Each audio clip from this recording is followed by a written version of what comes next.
Hello guys, may isi-share lang po ako sa inyo. Ito po ay isang board ng portable keyboard piano at ang kanyang keys ay mayroon pong problema. May mga hindi po tumutunog. Nung akin pong chinek ay ito.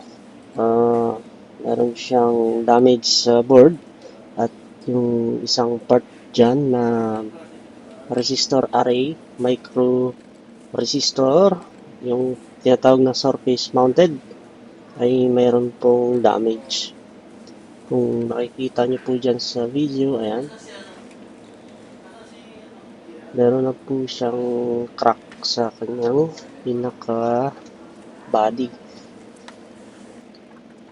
And ang gagawin ko po dyan ay tatanggalin ko siya.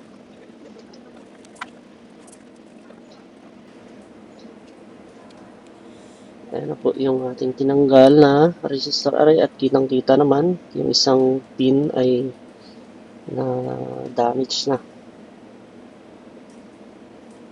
Pagka ganyan po ang mangyayari sa ating resistor array ay magkakaproblema talaga tayo sa ating keys. Ayan po, at akin pong nililinis. Tinatanggal ko yung existing na yung remaining na soldering lead. At yung butas po na yan ay kailangan ko talagang lagyan ng solder kasi na-deform na po. At hindi natin alam kung yan ay may connection pa sa ilalim. Pero tinest ko naman, meron.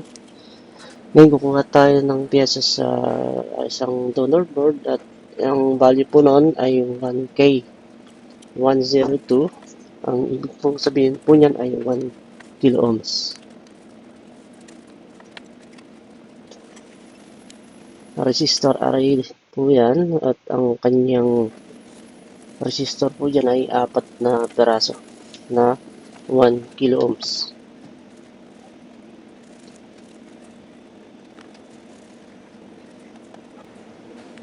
So ayan na, i-install ko na po.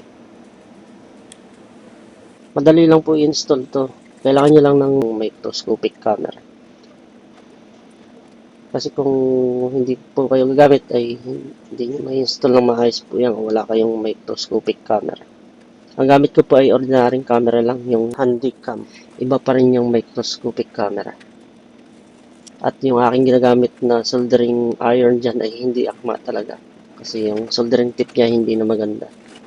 Pero at least naikabit pa rin natin ng maayos. So, ayun. Salamat po sa inyong panonood. Sana ay nagustuhan niyo ang video ito. At kung ito po ay inyong nagustuhan, huwag niyo pong kalimutang mag-like, share, at subscribe.